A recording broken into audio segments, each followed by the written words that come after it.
ನೋಡಿ ಸ್ನೇಹಿತರೆ, ನಮ್ಮ ಕರ್ನಾಟಕ ರಾಜ್ಯದ WCD ಅಂದ್ರೆ ಕರ್ನಾಟಕ ಮಹಿಳಾ ಮತ್ತು ಮಕ್ಕಳ ಕಲ್ಯಾಣ ಇಲಾಖೆಯಲ್ಲಿ 9/2/2026 ಹೊಸದಾಗಿ ಅಧಿಸೂಚನೆ ಪ್ರಕಟ ಮಾಡಿದ್ದಾರೆ.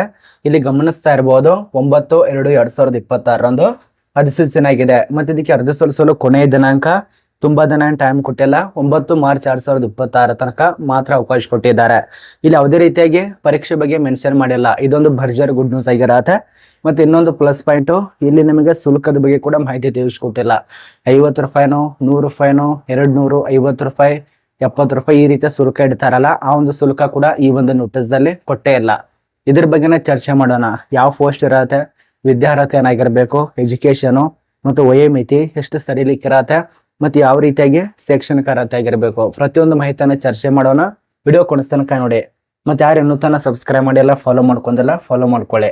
ಇಲ್ಲಿ ಗಮನಿಸ್ತಾ ಇರಬಹುದು ನಿರ್ದೇಶಕರ ಕಚೇರಿ ಮಹಿಳಾ ಮತ್ತು ಮಕ್ಕಳ ಕಲ್ಯಾಣ ಇಲಾಖೆ ಅನಿಸ್ತಾ ಇರಬಹುದು ಮಹಿಳಾ ಮತ್ತು ಮಕ್ಕಳ ಅಭಿವೃದ್ಧಿ ಇಲಾಖೆ. ಈ ಒಂದು ನೋಟಿಸ್ ಆಗಿರುವಂತ ದಿನಾಂಕ 9/2/2026 ಅಧಿಸೂಚನೆ ಪ್ರಕಟ ಆಗಿದೆ.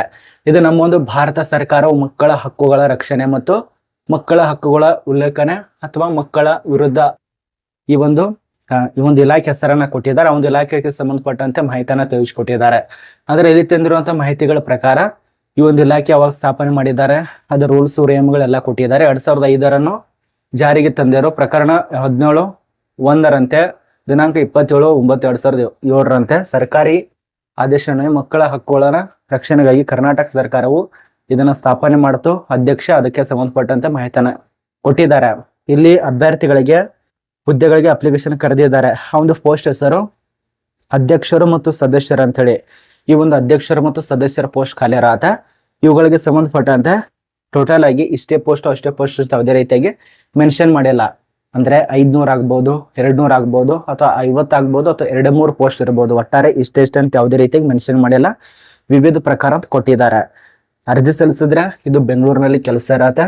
ಮತ್ತೆ ಇದಕ್ಕೆ ವಯೋಮಿತಿ ಬಗ್ಗೆ ಕನಿಷ್ಠ ನಿಮಗೆ 18 ವರ್ಷ ಆಗಿರ್ಬೇಕಾಗತ್ತೆ. ಮಾನದಂಡಗಳ ಪ್ರಕಾರ ಅವರು ಕೂಡ ಕೊಟ್ಟಿದ್ದಾರೆ ನೋಡಿ. 18 ವರ್ಷ ಅಲ್ಲ, ಸಾರಿ, 35 ವರ್ಷ. ಇಲ್ಲಿ ನೋಡಿ, ಕನಿಷ್ಠ 35, ಗರಿಷ್ಠ 65 ವರ್ಷ. ಕನಿಷ್ಠ ಎಷ್ಟು ಹೇಳಿ? 35, ಗರಿಷ್ಠ 65.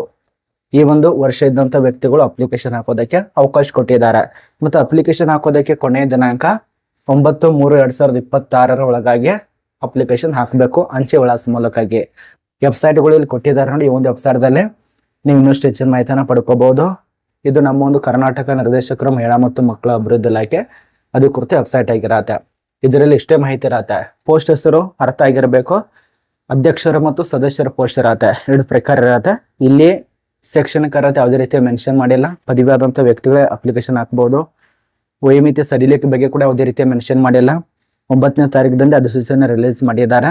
ಮತ್ತಿಲ್ಲಿ ಅಪ್ಲಿಕೇಶನ್ ಹಾಕುವಂತ ವಿಳಾಸ ಕರ್ನಾಟಕ ರಾಜ್ಯ ಮಕ್ಕಳ ಹಕ್ಕುಗಳ ರಕ್ಷಣಾ ಆಯೋಗ, 4ನೇ ಮಹಡಿ, ಕೃಷಿ ಭವನ, ಕಿತ್ತೂರು ರಾಣಿ ಚೆನ್ನಮ್ಮ ವೃತ್ತ, ಆಂಡ್ರ್ಯಾನ್ ವೃತ್ತ, ಬೆಂಗಳೂರು.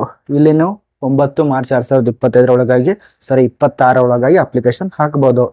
ಅಂದ್ರೆ ಆಫ್ಲೈನ್ ಇರೋದ್ರಿಂದ ಇಲ್ಲಿ ಅಪ್ಲಿಕೇಶನ್ ಹಾಕಬೇಕಾಗತ್ತೆ ಆಫ್ಲೈನ್ ನಲ್ಲಿ. ಈ ಒಂದು ನೋಟಿಸ್ ಅನ್ನ ಕರೆಕ್ಟ್ ಆಗಿ ನೋಡ್ಕೊಳ್ಳಿ. ಯಾವುದೇ ರೀತಿಯ ಗೊಳ್ಳಲ್ಲ. ಆಫೀಸಲ್ಲಿ ಇರುವಂತ ನೋಟಿಸ್ ಆಗಿರತ್ತೆ. ಪತ್ರಿಕಾ ಪ್ರಕಟಣೆ ಆಗಿರತ್ತೆ. ಇದೊಂದು ಸಂಪೂರ್ಣ ಆಗಿ ಇನ್ನು ಆಫ್ಲೈನ್ ಅಲ್ಲಿ ಅಪ್ಲಿಕೇಶನ್ ಹಾಕ್ಬೇಕಲ್ಲ, ಒಂದು ಆಫ್ಲೈನ್ ಅಲ್ಲಿ ಅಪ್ಲಿಕೇಶನ್ ಹಾಕುವಂತ ಒಂದು ಅರ್ಜಿ ನಮೂನೆ ಕೂಡ ಇರತ್ತೆ. ಆ ಒಂದು ಅರ್ಜಿ ನಮೂನೆ ಇಲ್ಲಿದೆ ನೋಡಿ. ಈ ಒಂದು ಅರ್ಜಿ ನಮೂನೆನ ಸರಿಯಾಗಿ ತುಂಬ್ಕೋಬೇಕಾಗತ್ತೆ. ಇಲ್ಲಿ ನಿಮ್ಮ ಒಂದು ಚಿತ್ರಗಳನ್ನ ಲಗತ್ತಿಸ್ಬೇಕು. ಅಂದ್ರೆ ನಿಮ್ಮ ಒಂದು ಫೋಟೋಗಳು, ನಿಮ್ಮ ಒಂದು ಸಿಗ್ನೇಚರು, ಅದ ನಂತರ ಪ್ರತಿಯೊಂದು ಮಾಹಿತಿಯನ್ನು ತುಂಬಿಕೊಳ್ಳಿ. ದೂರವಾಣಿ ಸಂಖ್ಯೆ ಆಗ್ಬೋದು, ಇತರ ಎಲ್ಲ ಮಾಹಿತಿಯನ್ನ ತುಂಬಿಕೊಂಡು ಅಪ್ಲಿಕೇಶನ್ ಸಬ್ಮಿಟ್ ಮಾಡಿ. ಇದೆಲ್ಲ ಚೆಕ್ ಮಾಡ್ಕೊಳ್ಳಿ. ಮತ್ತೆ ಇನ್ನೊಂದು ಪ್ರಮುಖವಾದ ಮಾಹಿತಿಯನ್ನ ತಿಳಿಸ್ಕೊಟ್ಟಿದ್ದಾರೆ ಇದೇ ನೋಟಿಸ್ ದಲ್ಲಿ.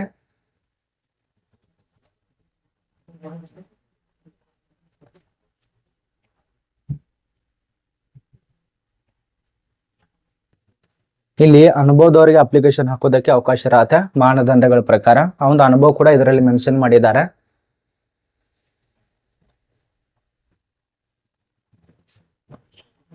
ನೋಡಿ ಸ್ನೇಹಿತರೆ, ಇಲ್ಲಿ ಕನಿಷ್ಠವಾಗಿ ಹಕ್ಕುಗಳ ಮಾನದಂಡಗಳ ಪ್ರಕಾರ ಪ್ರತಿಭಾವಂತರಲ್ಲಿ ಈ ಕ್ಷೇತ್ರಗಳಲ್ಲಿ ಕನಿಷ್ಠ 10 ವರ್ಷ ಅನುಭವ ಹೊಂದಿರಬೇಕಾಗತ್ತೆ. ಅಧ್ಯಕ್ಷರು, ಅದ ನಂತರ ಸದಸ್ಯರು 2 ಹುದ್ದೆಗಳಿಗೆ ಅರ್ಜಿ ಸಲ್ಲಿಸುವವರು ಪ್ರತ್ಯೇಕವಾಗಿ ಅರ್ಜಿಗಳನ್ನ ಸಲ್ಲಿಸತಕ್ಕದ್ದು. 10 ವರ್ಷದ ತನಕ ಅನುಭವ ಇದ್ದಂತ ವ್ಯಕ್ತಿಗಳು ಅಪ್ಲಿಕೇಶನ್ ಹಾಕೋದಕ್ಕೆ ಮಾತ್ರ ಅವಕಾಶ. ಇದು ಈ ಒಂದು ನೋಟಿಸ್ ಅಲ್ಲಿ ಕೊಟ್ಟಿರುವಂತ ಮಾಹಿತಿ. ಇಷ್ಟು ನಿಮಗೆ ಸಂಪೂರ್ಣ ಕ್ಲಿಯರ್ ಆಗಿ ಮಾಹಿತಿ ಅರ್ಥ ಆಗಿದೆ ಅಂತ ಅನ್ಕೋತೀವಿ. ಇದಕ್ಕಿಂತ ಇನ್ನಷ್ಟು ಹೆಚ್ಚಿನ ಮಾಹಿತಿ ಏನಾದ್ರೂ ಡೌಟ್ ಇದ್ರೆ ಕಮೆಂಟ್ ಮಾಡಿ. ಪ್ರತಿಯೊಂದು ನೋಟಿಸ್ಗಳು ಅರ್ಜಿ ಸಲ್ಲಿಸುವಂತ ಅರ್ಜಿ ನಮೂನೆಗಳು ನಮ್ಮ ಟೆಲಿಗ್ರಾಮ್ ಗ್ರೂಪ್ ಕೊಟ್ಟಿದ್ದೇನೆ, ಚೆಕ್ ಮಾಡ್ಕೊಳ್ಳಿ. ನಾನು ನಿಮಗೆ ಡೈರೆಕ್ಟ್ ಆಗಿ ಆ ರೀತಿಯಾಗಿ ಕೊಡಕ್ ಬರಲ್ಲ. ಆದ ಕಾರಣ ಟೆಲಿಗ್ರಾಮ್ ಗ್ರೂಪ್ ನಲ್ಲಿ PDF ಫಾರ್ಮ್ಗಳು ಅಪ್ಲೋಡ್ ಮಾಡಿರ್ತೇವೆ, ಚೆಕ್ ಮಾಡ್ಕೋತೀರಿ.